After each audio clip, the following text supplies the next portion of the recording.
This is episode 35, and it's doubles part 2. We're still talking the dubs. 35. Let's get going so we can get done in 3 hours and 35 minutes. Sweet. I was thinking 3:34, but... Robbie Saguzzo. Robert Saguzzo. I've known Robbie since he was 10. Robbie Saguzzo. I could have a podcast on Robbie Saguzzo, his family. Yeah. Actually, Carla Navarro, Wojcik, I talked to her the other day. She said she saw him at the Delray Beach Tennis Center. Let me just say this. Robbie, number one in the world for 5 years. Very easygoing guy, well-liked on the tour. Obviously, he wouldn't have become such a great player if he didn't have that button to push for intensity. But when he's watching juniors play, easygoing Robbie Saguzzo, and someone plays a lob volley, he goes ballistic. And the point being is what wins at one level won't win at the next level. Right. And, you know, I just remember him time after time when someone would do that on tennis court. He'd go bonkers and say, if you do that, the ball's going to come right down your throat. Yeah. Likewise, Shilcock, Mark Span's mother, the late Ann Shilcock, Angela Buxton as well. They're in my notes just to go through it. They both changed the way they taught tennis based on having Ann working indirectly through me because I trained her son, Mark. Mark is somebody, our tennis alumni, that we should down the road get him on a podcast. Yeah. He was part owner of a club up in Philadelphia and now has a lifetime in tennis. Both Ann Shilcock and later Angela Buxton, who also is now no longer with us, Wimbledon champions. It's very easy to see how people are maneuvering on the tennis court. Yeah. The subtleties of how someone's hitting a low forehand volley is a little bit different. So technique and tactics, we need to emphasize technique is so important. Someone's got really a lot of calculation is going to be very difficult. Say, for example, someone has a racket face that's really open on the backhand side, the backhand volley, and the racket's going downward, and you're saying close in. It's difficult for them to close in because the racket's going downward, angle the racket face up, angle the racket path down. So it's very difficult for the player to move in. Yeah. So many times a coach is right when they're saying you got to be explosive, you got to close in, but you do have to deal with the technique first. I think you've said this often. You know, to be able to serve and volley, you got to be able to serve and volley.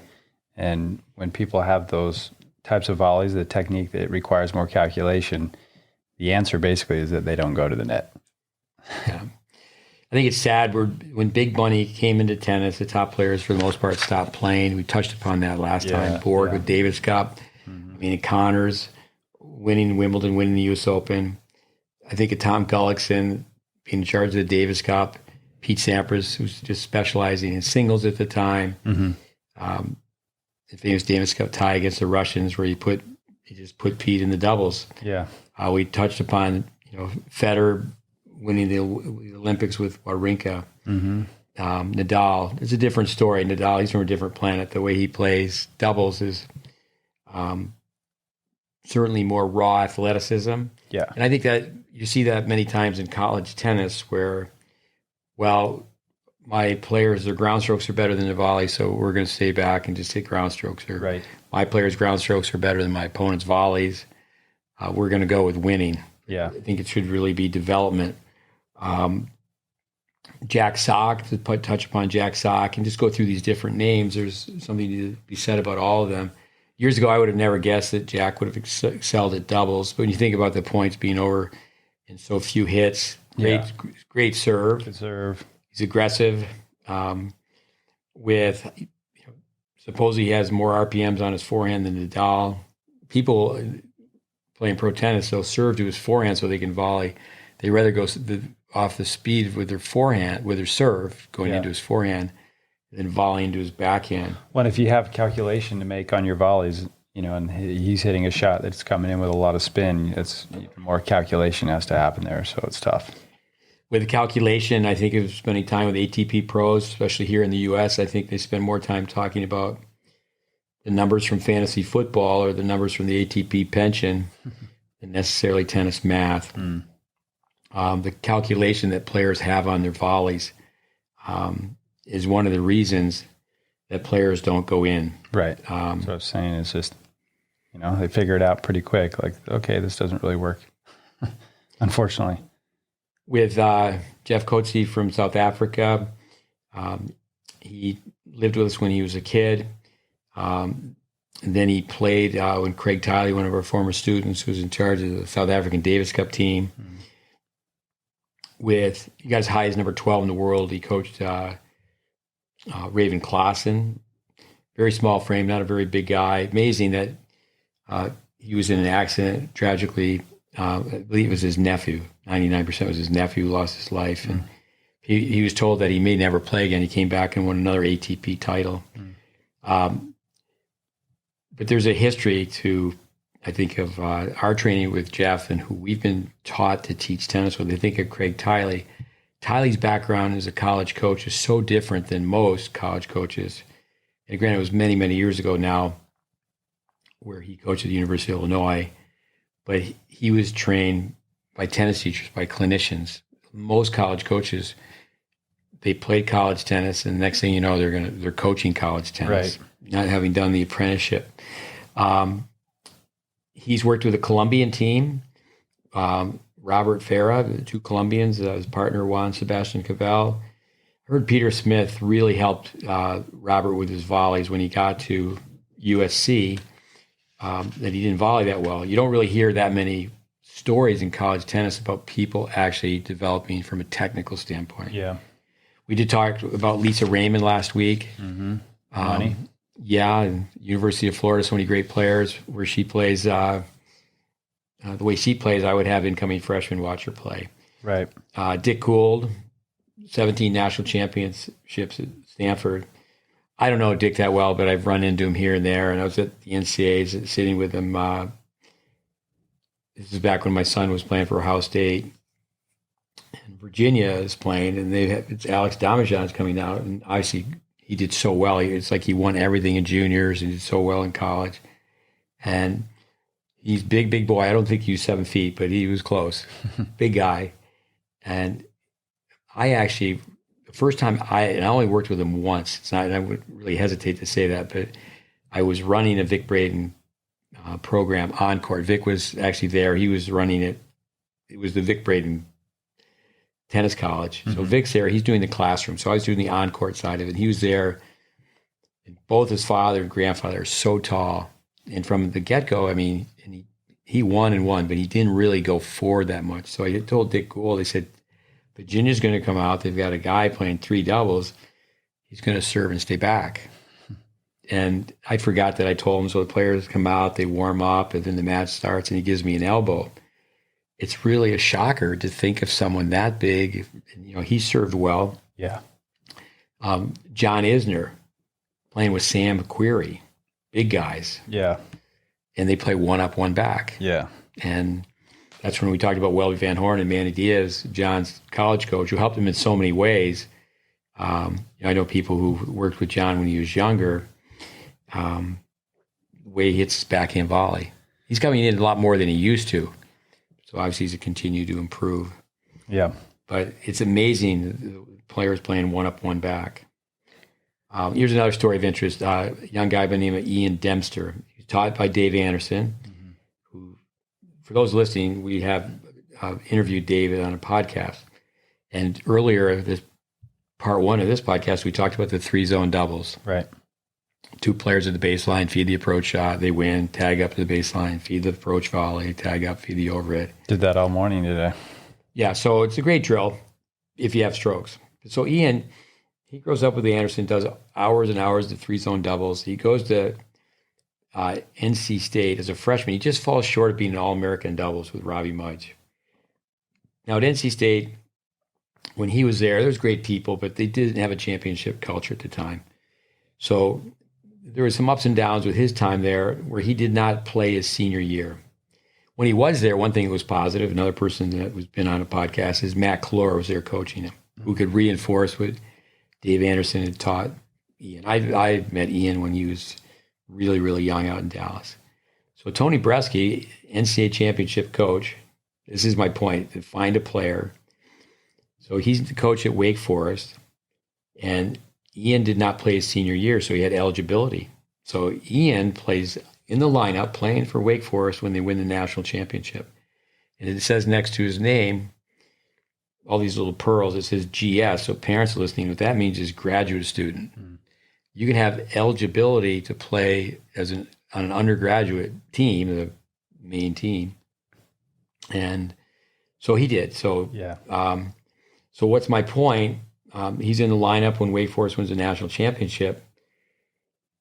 Tony Bresky obviously knows where to find a doubles player. 330 million Americans. It's pretty tough to find someone like Dempster can serve and go forward. Yeah. Overall, very good technique. Didn't really connect the wires with his singles career in college. But my point is, trying to find a serve and volley player is like trying to find a needle in a haystack. Yeah.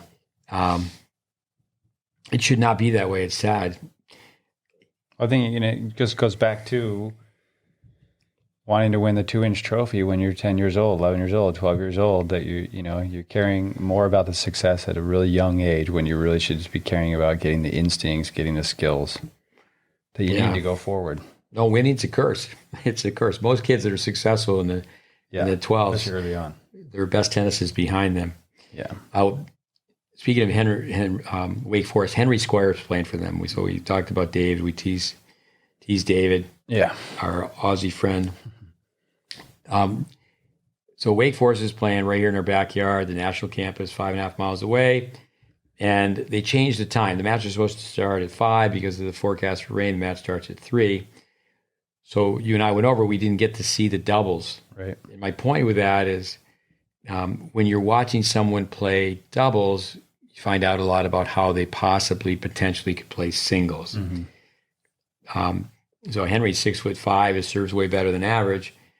Don't know if he served and volleyed in the doubles. We do know after 2.5 sets, he didn't serve and volley once in singles. Yeah. McEnroe, this is a McEnroe quote. One of the reasons I play doubles is I hate to practice. People need to realize that you're working on serves. I like to ask people, what's more important, serves or nerves? Mm-hmm. I would like to go with that big serve. But when you're competing, you're improving the mental side, mental emotional. Working on returns, working on volley. So it's simply more than just tennis. You're trying to become a better competitor. Yeah. Another name, Steve Denton. Steve Denton, humble guy. He hired us. That's another story. He hired me to teach him how to teach tennis when he came off the pro tour. Mm-hmm. So he played, arguably, Steve Denton and Kevin Kern, one of the best doubles teams ever. They both played at the University of Texas. So they had great success in college tennis. Steve tells a story about, I believe Rosewell was playing with Laver. It's definitely a Rosewell story. So Curran and Denton are playing. They're breaking out of college tennis, starting on the pro tour. Denton poaches. He thinks he's just going to put a hole right through Rosewell as he goes in diagonally and goes right at the right-hander's right hip. Mm-hmm. Side note, Rosewell was actually a lefty. He played right-handed, but he was a lefty. Mm-hmm. And so anyway, he goes right at his chest. You aim at the chest. You don't aim at their feet. You aim at the chest. Gravity takes the ball down. But so the ball came right back and hit him in the chest. So he goes, he's just ready to make Rosewell look like a donut. Ball comes right back. Yeah. Braden would always say, when you hit another player, you're aiming at the right-hander's right hip, lefty's left hip. And then you raise your hand and go, sorry, because you just don't want a war to be on. Yeah. I've got this name down, Scott Lipsky. There needs to be a captain. I worked with Scott when he was very young, only on double strategy with Jeremy Wertzman, who I worked with quite a bit. I did make a video for Scott. That's another side note. I remember being at Jeremy's bar mitzvah, and Scott's father, who passed away when Scott, I think, was a freshman at Stanford. I remember him being right on going, there's things on that tape that we're definitely going to work on, but he was going to do it father and son working on it because he thought it would upset the apple cart. But sometimes I certainly can. People come to see us, they have a video made, and the coach sees it and goes, well, I think differently. But with... it's incriminating sometimes. With Scott, I just remember him really being a leader on the court. We're talking kids that are 14, 15 years old. They won one title at Kalamazoo. They won two, I believe, 99% sure. They won one title, 6-0, 6-0. I can remember they're both top 10, but they were broken up, and everybody picks on the USTA, is that Scott was chosen to go to Europe and Jeremy wasn't. But my only point with Scott Lipsky, national champion, Stanford All-American, won a major, is generally there is a captain. It's someone has to take charge. Yeah. Soon the NCAAs will be here, our backyard again. Wasn't played last year. I think we've mentioned this the last time. Is tennis really improving? Yes, at the very elite level. But in, say, college tennis, and then you go to high school or junior tennis, is it really improving? I remember watching the NCAAs with Brian Wilson, who won the doubles more than 10 years ago with Rajiv Ram.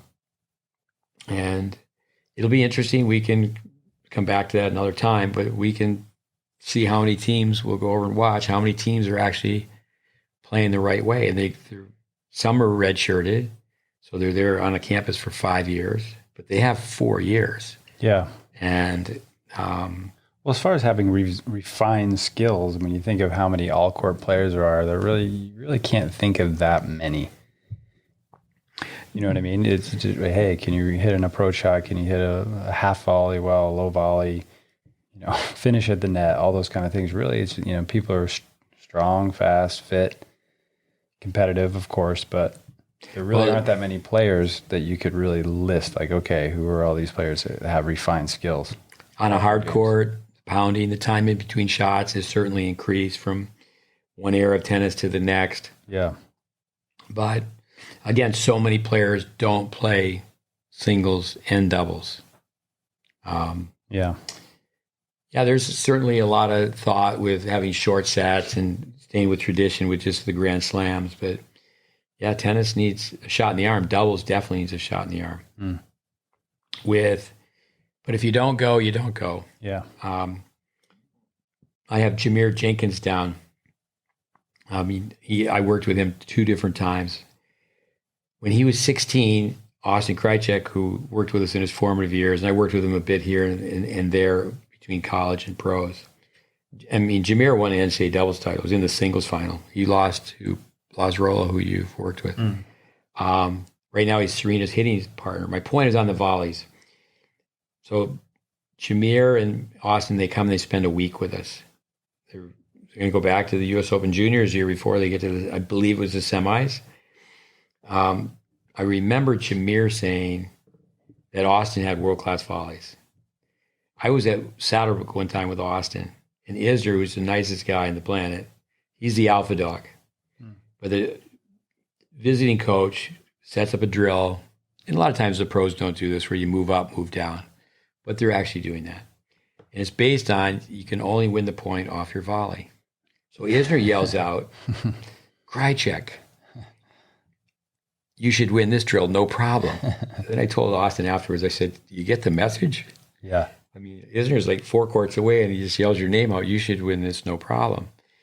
It's amazing to me when players have holes in their game, especially like with what pros do in the off season. I think they really do so much with fitness. But it's really interesting too, now with the pandemic where people were away from tennis for a long time. Yeah. Did anybody really work on their game? I remember we bumped into John when Vic was being inducted into the Hall of Fame. I think it was 2017, right? Newport, Rhode Island tournament, and John either won it that day or it was after the semifinal match he won, and we were just getting some frozen yogurt. We bumped into him on the streets. He actually got us the tickets through your son, Connor. But he was very complimentary of Connor, his ability to play well, go to the net, especially on grass. But he was just saying, Connor could do well, especially on grass. And we touched upon that. It would have been great if live and let live. If he had wanted to grind it out, it's tough. I mean, he did the math where not only career-wise will I do this for 10 more years, but the system to break in, 20% of the money goes to doubles. You divide that plus, we talked about Eric Burak giving the nod to Raven Klaassen, and Raven's made over $3 million now, but that may not have happened if he didn't get the invite from Burak. Yeah. I've got this down a lot. John-Lafnie. I just think through these different names, a quote. John is South African. He lived with us when he was a kid. He also spent time working with Tiley. Mm-hmm. And then, he's been in charge of the Fed Cup and the Davis Cup. This is his quote. He has more than one, obviously. On the Pro Tour, if you have a weakness, they will find it. Yeah. Now, what does happen in pro tennis is the players can serve spots. They can hit targets. In junior tennis, I think of Patrick Gibson. I was at the Easter Bowl. Years go by. Maybe it was 3 years ago now.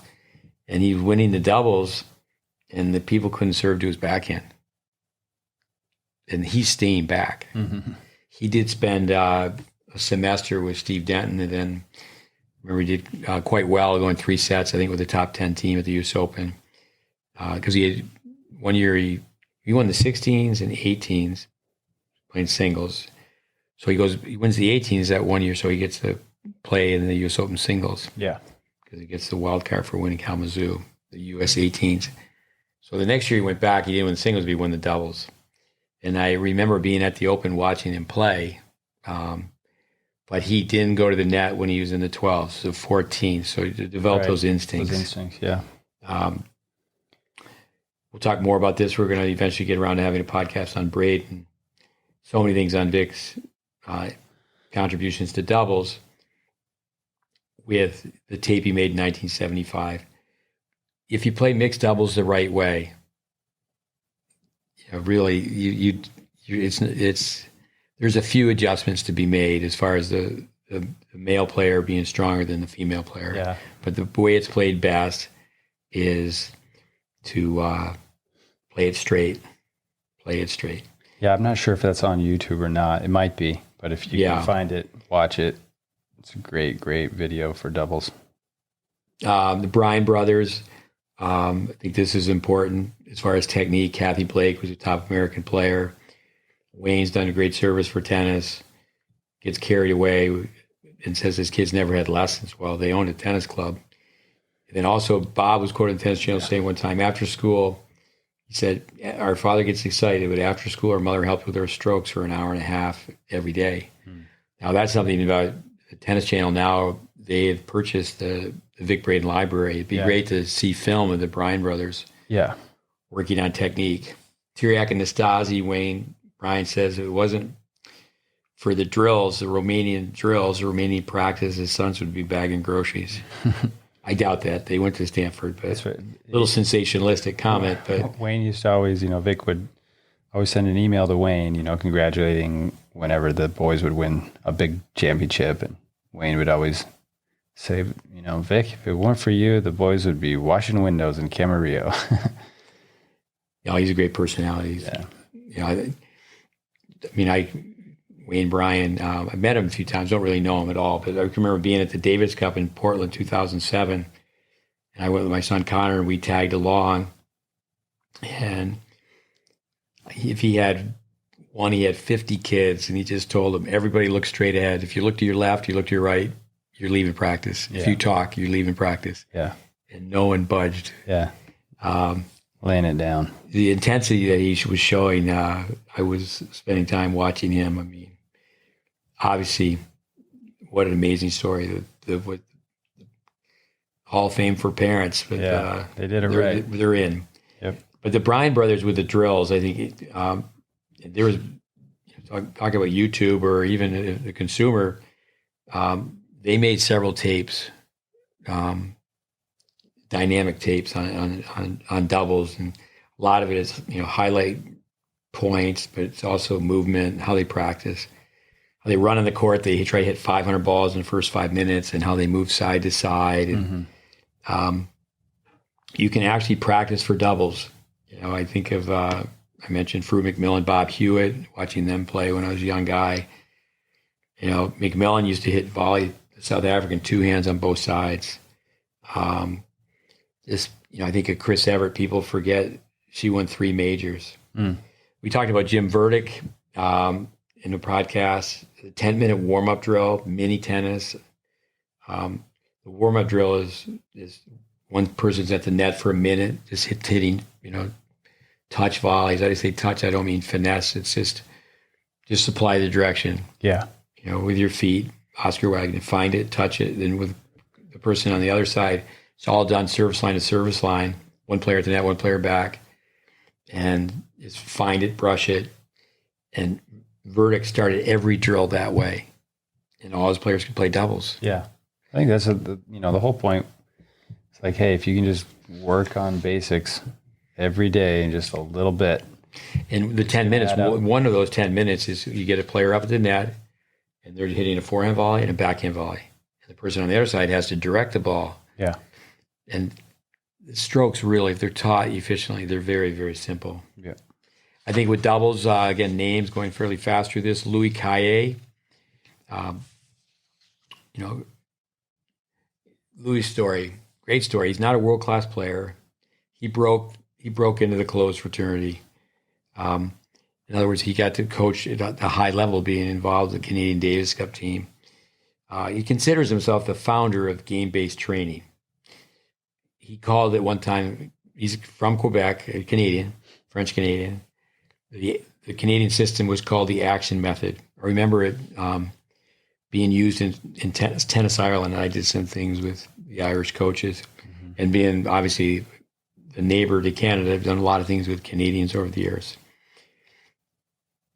The action method, to me, was a little bit abstract. Like, okay, what's the science? What's the logic behind this? But you can always take positives. It shouldn't be very one-dimensional where, okay, I'm just going to listen to this one guy. I mean, mm-hmm. You can learn from everybody. Right. But the game-based training where it's, okay, we're just going to work off live ball. It's like, okay, we're going to teach function versus facts. That just doesn't work for me. But at the same time, I understand with, you can go out and tell someone, okay, just circle, make a circle. Like Dennis Vandermeer would tell a player, okay, I'll feed a few balls so you make 3 circles on the forehand side, and they'll make 2 circles. Yeah. They'll make 1 circle. And not give someone a dissertation and just talk. Well, that's where we just, we always talk about you got to have form-based training and game-based training, and then we call that principle-based training, where it's a mix of the two. But he certainly branched off. He's from Quebec and out in British Columbia. Grant Connell became number 1. He became one of the best. He was playing with Glenn Michibatas from Ontario. But then, he accepted a leadership role within Tennis Canada for several years now. He just really, he works for the LTA and he does basically doubles, and works with a lot of the top players.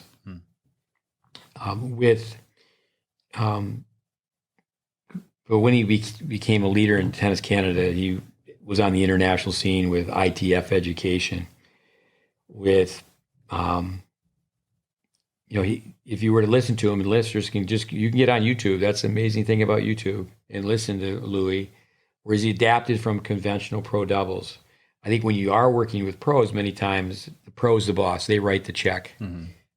And it is different working with someone who's already at that level. I mentioned Sam Querrey serving, staying back. It's not like I'm telling people, well, Sam Querrey should serve and go to the net. I can remember years ago being in some meetings with the leadership of the USTA saying, you don't want the Sam Querreys of the future. Right. Someone should have helped him, with his grip on the backhand volley. To not have options. Yeah. Yeah. So, if a guy starts making $20,000 a week, it's pretty tough to tell him, I think you need to change. Yeah.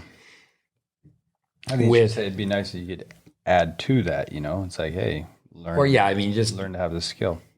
No, for example, now he's not a spring chicken anymore. So it's okay. He's 30-ish and mid-30s, where, just go back to Jacobson, one of the other podcasts, mm-hmm. A pillar of the GreatBase, green light point, which comes from Carlos Goffey. Yeah. But Bill Jacobson incorporated that into his, statistical analysis. Yeah. You will hear Louis Cayer say, when you work with high performance players, they pretty much can do whatever you want. They teach a snap volley, to supinate, have the racket snap up. I think of Chet Murphy years ago, and people would laugh at, you used to laugh at this. They go, no. I said, and I had a chance to spend time with Chet personally after he retired out in Arizona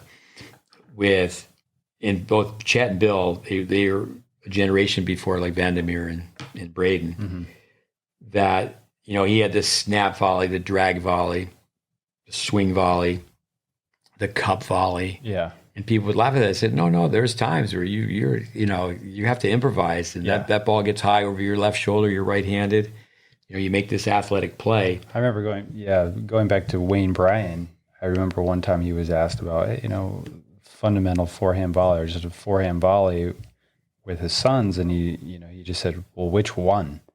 Because it's like, hey, there's all these different kinds of forehand volleys, and you can't look at it. You could be high, a low ball, a mid-court, up close to the net, a put away. Like you said, you got to be able to do all the different things.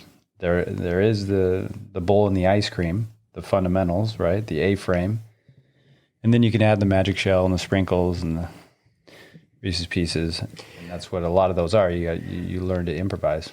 So again, Louis Cayer, a master of tennis. He's been in a lifetime. And I do think that people need to understand, though, it's a big problem. It's like, well, we're going to just do what the pros do, but you're not a pro.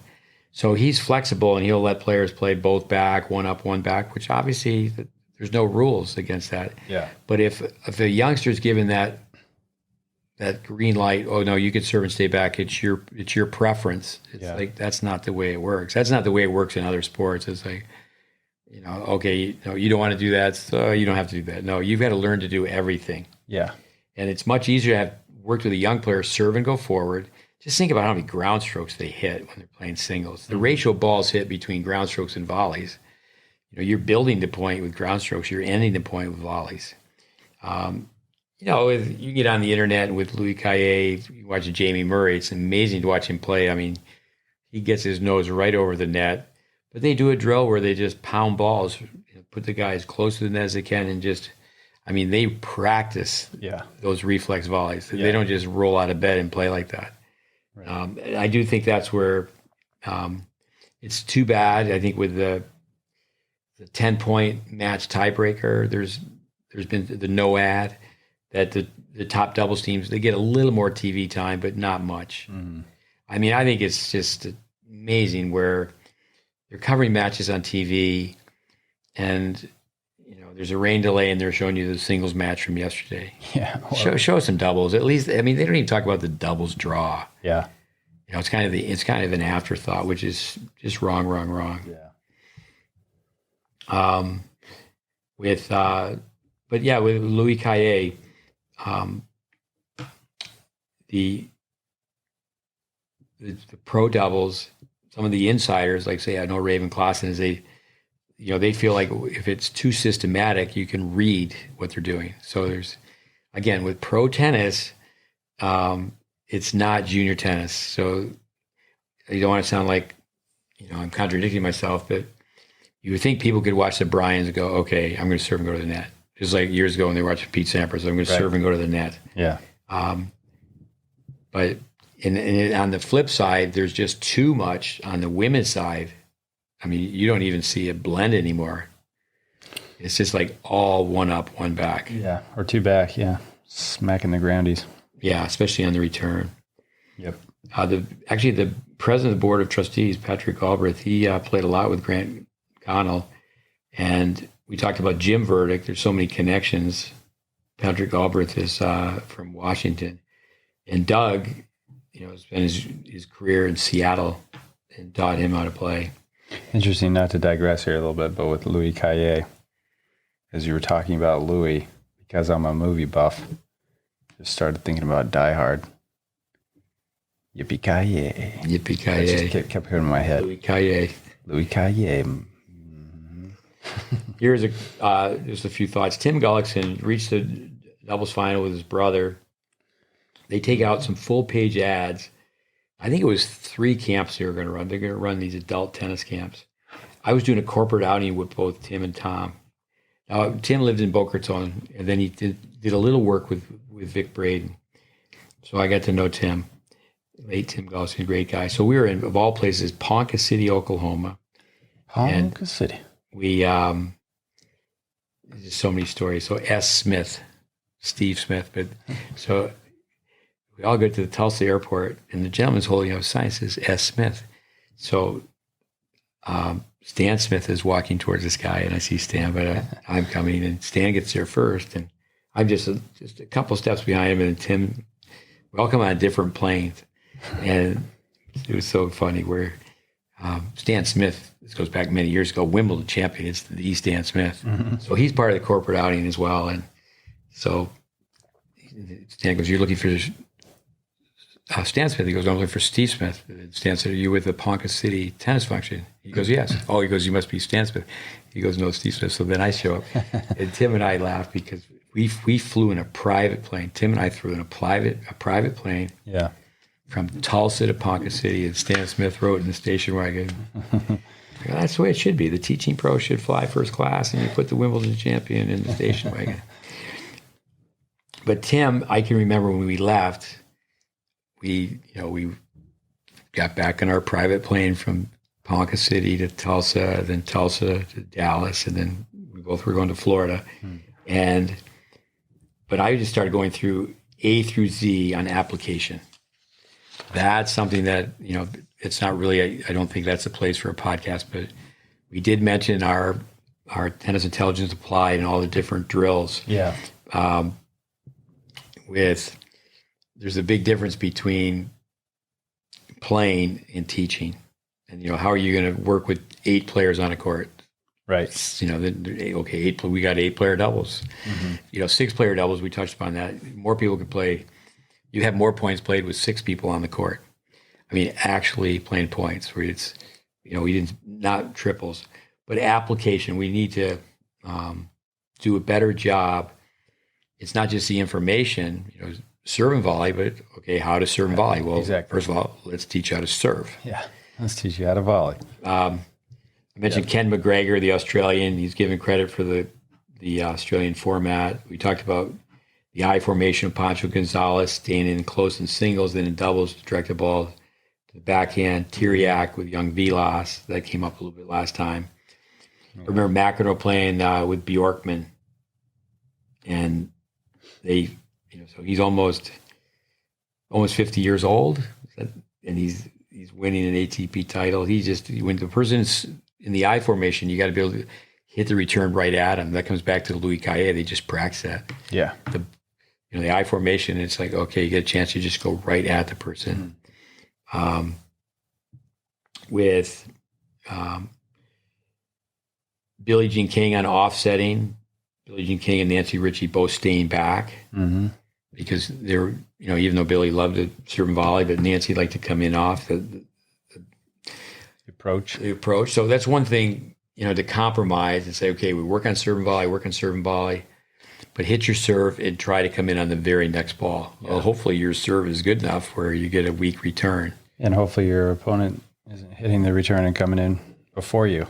Yeah, no, I'm glad you said that because I was with some juniors not too long ago before the pandemic, and the other team is playing 1 up, 1 back, and our guys, it's second serve, and they're staying back. Yeah. You're not allowed to coach, but it's afterwards, guys, you listen at all? What are you doing? I mean, there's the guy's hitting a minus on the second serve. You might as well serve underhand, and it's an approach shot every time. It's just in, like, sorry, we don't play that way. Yeah. And 1 up, 1 back only works against a team that plays 1 up, 1 back. Right. McEnroe and Steech on the return of serve. McEnroe asking Steech to come back. Say, hey, I don't think I can get the ball across court. High-level pros, high-level college, generally on the first serve, both players start back. Playing with the same partner. I think when you play with the same partner, there's a big plus for that. You just instinctively get to know how people play. Leander Paes, gosh, he played forever. I remember John-Lafnie Diaga played junior Wimbledon with him. Then Raven played some doubles with Pace. Pace was so good. One of our students, Simon Rogers, he got to work with the BAT program, Britannica Arbitrage Tennis. The goal was to try to teach Indian families how did Mrs. Arbitrage get it done. Having her kids, develop as student athletes. Mm-hmm. But Leander Paes, he played with over 100 players. Like Laver, he won doubles majors in 3 decades. Mm. Analogy to basketball, how the outside shot is the go-to tactic. It's changed. Yeah. So when people hear that, years ago there was no 3-pointer. So the rule has changed. Mm-hmm. 3 points is 3 points. But I think when you'll hear people make comments like that, it's like, no. I mean, there can be some analogies, but you'll hear people say that, well, in basketball, look how that's changed. Yeah. So now it's stay back, hit the big forehand, and I just don't see it. But I do see this, so that over time, people used to have a continental grip on the forehand, playing with wooden rackets. Mm-hmm. 3 of the 4 Grand Slams were on grass. So even like I mentioned, Welby Van Horn being in the nursing home with Welby, and he knew that he was wrong in how he taught the forehand. Mm-hmm. He taught beginners to use the beginner's grip. But then as they got older, he talked about the championship grip. Yeah. Because you're just going to get in as fast as possible. Yeah. Now, well, I think, a lot of players, and the analytics are catching up, or at least coming out more, where it's just showing, hey, the proof's in the pudding. The people that go to the net more are winning more. But they just, if you know the math of, hey, when you go closer to the net, you have more angle and your opponent has the smaller angle. And then about pressure, again, it just comes down to having the skills. So the math, the grip determines the angular racket face, angular racket path. The math is better on ground strokes than it used to be, especially on the forehand side. It used to be it was unusual to have someone have a 2-handed backhand. So the game has definitely evolved. One thing you don't hear too much about is the math at the net. But you make a very good point that people generally people who are net today aren't continental on both sides. They are more composite on the forehand volley. Oh, for sure. But the backhand volley is just, they almost have a forehand grip on the backhand side. Oh, for sure. I mean, Nadal was pretty much on an Eastern forehand grip on his forehand, and then keeps that grip and does, it's really open, and he's got to swing down a lot on his backhand volley and his backhand underspin or slice. I don't really like the verbs when it comes to sport.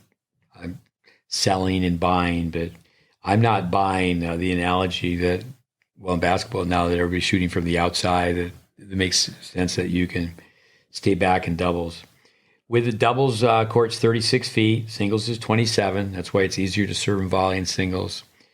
I should say easier to serve and volley in doubles. Easier to serve and volley in doubles because you have to just think what area you have to cover. So in singles, you have to cover 27 feet by yourself. In doubles, you divide it in half, it's 18. If your partner's really aggressive, you really only have to cover 15 feet. That's obviously not for 10 and 12-year-olds. Yeah. The person at the net is referred to as a cleanup person. That's where you become very popular if you have a great serve. People want to play doubles with someone who has a great serve. Yeah. Excuse me. There's just so many examples, with Courier was a great player. Agassi was a great player, but the United States Tennis Association wasn't looking for them necessarily to play doubles. Michael Chang. So also from that same era was Pete Sampras. And then you could say, well, let's just go with Agassi. Would he have been a better player if he had played doubles? If you go with Mike Agassi, he was upset with Nick that Nick said, okay, and he just really worked so much on Agassi's strengths. We're just going to go totally with his strengths. Yeah. I think some people go the other way. They spend too much time on weaknesses. You got to work on both. Yeah. grips on volleys for Cayer. That group of four, as far as all great players. Yeah. Grand Slam champions. It comes down Hall to of Famers. Who was the person who could play doubles. And it wasn't just Pete's serve. It was what he could do behind his serve. Yeah, exactly. Well, and he's got more Grand Slams. Yeah, no, that's where the head-to-head with, say, Sampras and Agassi. Yeah. People use the analogy that one was the pitcher and one was the batter. The serve and volleyer is the pitcher, the offense. But Pete had to return too. Yeah. In doubles, it's just amazing watching kids. They can show you in just a couple minutes they don't know how to play. Mm.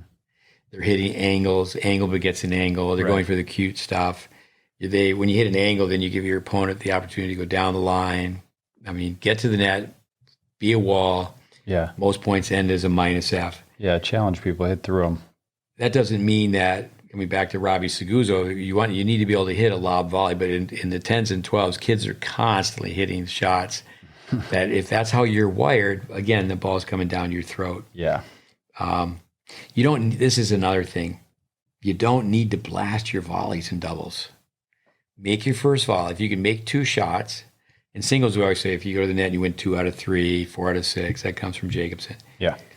If you can make your serve and make your first volley and stand next to your partner at the net, you have a great chance mathematically to hold serve. Yeah.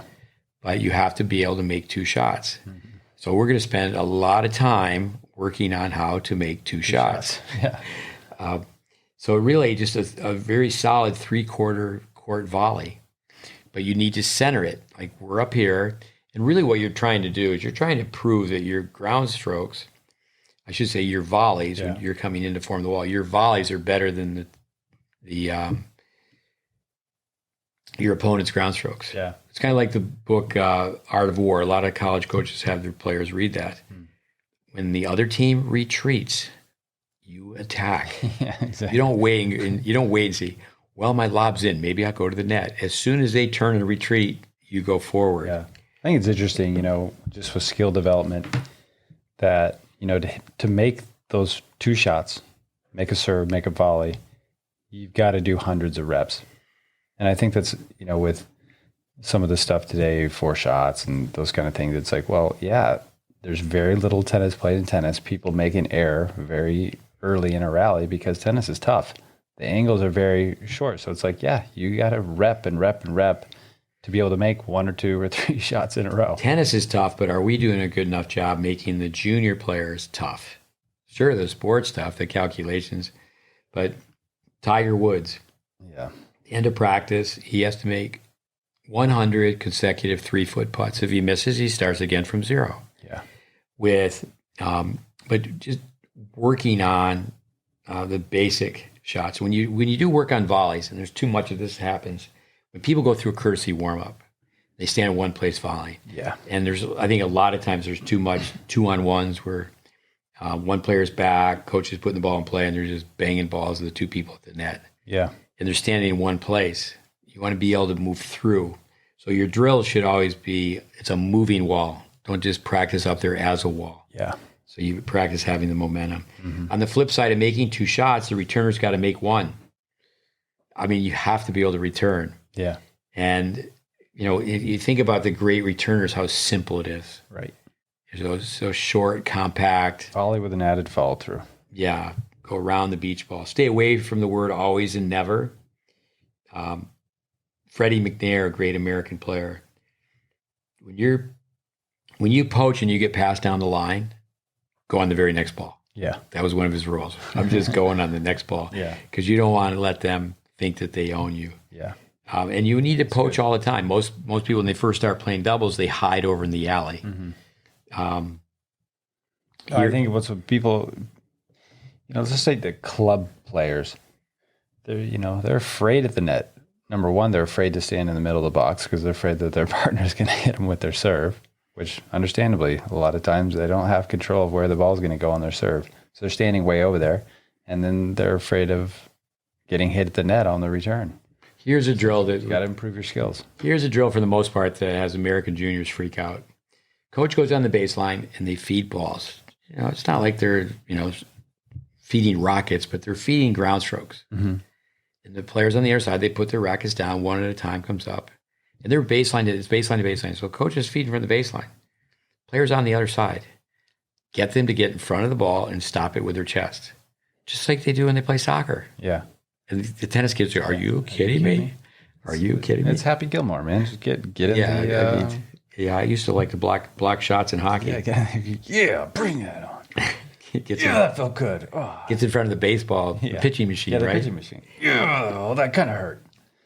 Yeah, that's what you got to do. But not being afraid of the ball. Yeah, I think that's it. I've done the drill where you just start up close and easy. You give people some confidence, and then as you move back as the coach, if you're feeding some of the net, you slowly pick up the speed. So you get them comfortable. Okay, I'm not going to die. I always use that analogy with rock climbing because I did a lot of rock climbing where, you're going to fall if you're doing a lead rope and you're climbing up and, you have every 10 or 15 feet or so, you've got to clip in.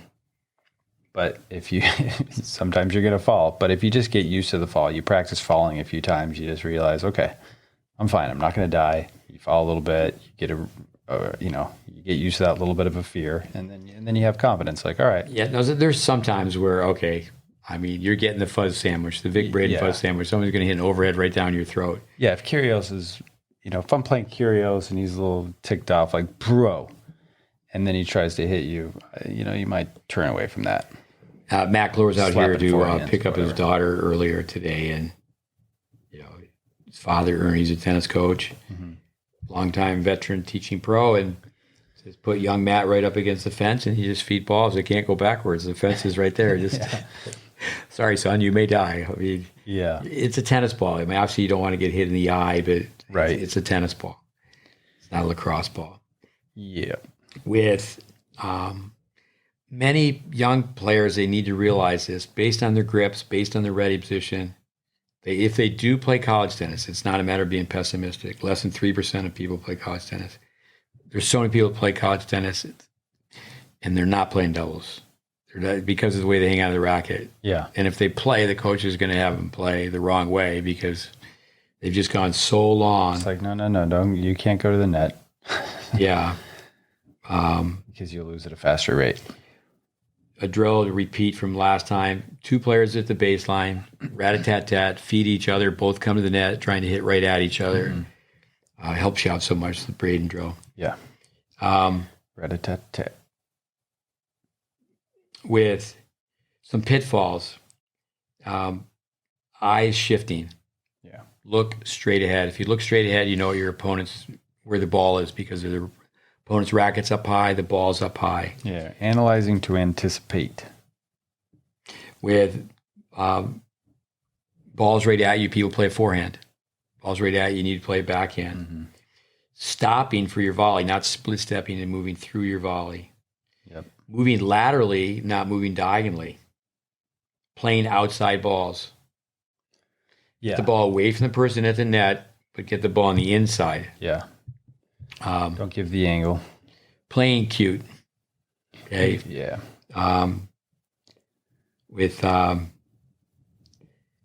Lots of finesse kind of stuff, right? Yeah. Yeah. Warren Pretorius. Like the lob volley. Warren Pretorius telling us that is Peter Mallet told him they won a lot of national doubles together. Yeah. Is if I have it correct, don't play great, play solid. Yeah, just play solid. So, you don't need cute shots. You don't need to be hogging the court. When it comes down to from net post to net post, if you can play the ball in front of your partner, higher above the net, yes, fine. You got it, yeah.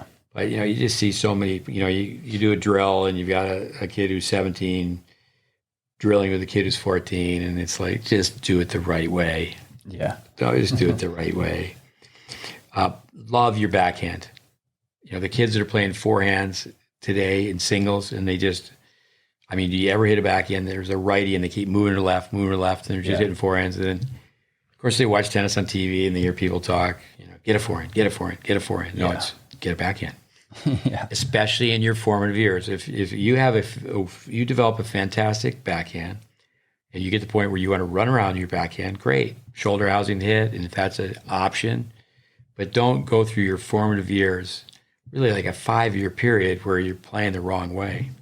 Yeah, and people, the flip side of that where people will argue about that is the same thing we're saying about serving and volleying, trying to get instincts. So they're going like, we'll get the instincts or run around your backhand and play a big forehand. But I think the point is you got to do it from the right position on the court. And that's where, it's okay to run around. If you're inside the baseline, you're in an offensive position, practice that some, but don't just be going crazy, trying to run around every backhand from every defensive area of the court. Guard your alley with not lobbing enough. Guard your alley. That's a pitfall, big time. After you hit your overhead, to be a spectator, not close right back in. One thing with guard your alley, let me just go back to that quickly. You see a lot of players that if they were to take a step right away from the eye, like away out of the court, they're actually covering 2 to 3 feet outside of the court boundaries. Yeah. That's how ridiculous it can get. So just make sure you're playing doubles. If you don't feel comfortable standing right in the middle, just make sure you're not trying to cover outside of the court. Unless you're playing Rafa, because he can make that thing curve, right? Yeah, today it's politically incorrect, sexist, chauvinistic. But years ago, have a towel, and certainly we would do this in a do's and don'ts clinic. So you have 4 guys explaining doubles, and one guy, he puts the towel around his waist, and he's the skirt, and the Macho Man puts the skirt over in the alley. But another thing is, along the lines is always trying to play the ball to the weaker player. You'll see juniors do that all the time. It's practice, and again, you have that 17-year-old and his partner's a 14-year-old, and it's just anything to win, and they just play to the weaker player instead of playing the right way. Play developmentally. Yeah, work on your skills. I did mention that we would repeat this. A dad of a girl he worked with won 9 gold balls, 10, but played doubles, and he said we should have a doubles program. We should just teach doubles. And I said, well, it sounds great in theory, but you have to teach strokes. Yeah. With doubles. It comes down to the 4 positions, the roles and responsibilities. Granted, there's basic shots, specialty shots, emergency shots. You have to work on shots. Yeah. I heard you earlier talking about Roger Federer, where he made the list. Yeah. Why don't you tell us about that? Yeah, no, I've told this story a few times, but where Vic was in the media room at the Indian Wells tournament, and he would interview the players often, and one of the questions that he asked Roger was, where did you learn to have all the variety, all the different tools that he has? And he said, well, I just made a list of the shots that I needed to own to compete against the players that I saw myself wanting to compete against at a pro level. And then I just went out and worked on those shots. Same thing. So simple. You got to have skills and make a list. What are the shots you need to own to play really good doubles if you want to be a doubles player, or have that option to go to the net in singles, and then just go out and work on those patterns, work on those strokes. Our listeners, year number 1, we're going to go through our 8 pillars. We've got 3 to go. We're going to go through more information on the game itself. Yeah. With, say, for example, the serve. Okay. Some kid has been told, arch your back. It's like they're doing the limbo. They're a right-hander. They're tossing way left. Nice. Kick so it. When, they can hit the trajectory, and there's spin, but there's no speed. It's a trajectory that makes the ball bounce high. So just look when that right-hander's serving, when they land, does their left foot land facing the opposite net post? Does it land to the left? Most likely it does, because they toss way over their head. And the right leg is kicked way out. Yeah, and that's the next thing, is the right leg kicks way out. Yeah. And it's like a yoga pose. How are they going to propel themselves to the net? Oh, I know. They're not. So It all adds up. Yes, it does. It all adds up. So Is this making sense, listeners? when you think about, okay, the toss, the power line on the serve, Preach.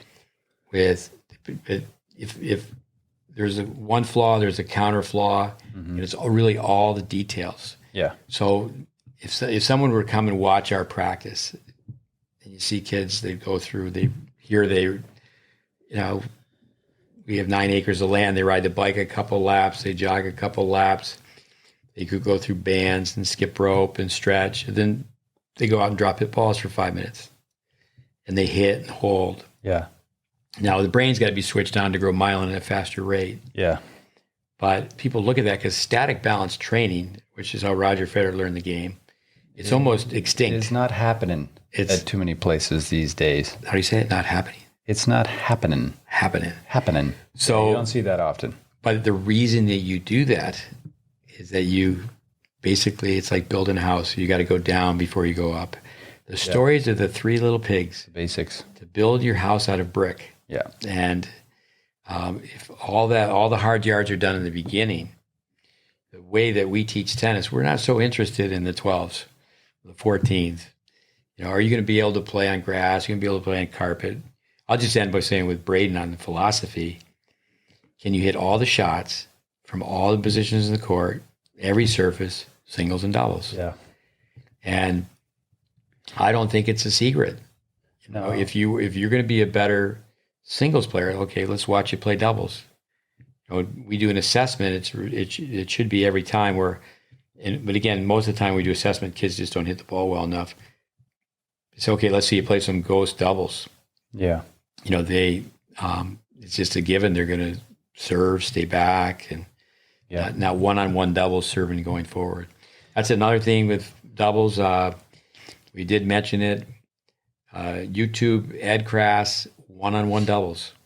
There should be a line all the way down every court in America. Like they have the under 10 lines. They say you have a blue court and they have different shades blue. But you get up close, you can see the tennis court has the 10 and under lines. Yeah. Developmentally, the governing body of tennis in this country and other countries, there should be a line just all the way down the middle, and people should be able to play one-on-one. Yeah. Now, with one-on-one, a lot of times people will play to win. And I say, it's ghost doubles, but keep in mind, if there was a ghost, if the ghost wasn't a ghost, if the person you're playing had a partner, that partner would have easily poached. Yeah, exactly. No, I love doubles growing up, junior tennis, and it's sad nowadays where I'll ask some of the kids, like, did they have doubles? Like, no, they didn't have any doubles. They're just not getting that same experience. Yeah, 2 out of 3 sets, the whole thing. I think in all of tennis, take a second look. If we were to say, okay, listeners, give us 10 reasons why doubles is declining. Well, in this country, high school tennis. Well, team tennis, there's an emphasis on doubles, grips. Also, too, is kids are programmed out. They're just drilling and drilling and drilling. Say, certain parts of this country where the winters are long. Our kids, clever enough say, let's, twice a week. The parents are paying for it anyway. Is that divide it by 4. Twice a week, once a week, please, at least once a week, where 4 kids are going to rent a court and they're going to play doubles for an hour and a half. Yeah. And they're going to play serve and volley doubles. A campaign to save doubles. Yeah. We tell people if you could in practice or play, I'll be over and out with this comment because we go on forever, but let's just keep going. Ghost doubles is a great game. One-on-one. Do a little bit at the end of practice if you're just with one player. But if coaches would have their junior development programs do at least 15 minutes a day of one bounce doubles. Yeah. So everybody has to come in. And most time we do it is you can't poach on the first ball. Yeah. Even do it where it's, one serve only, return and played out after 3. You get all 4 people. And then they have a blast with it.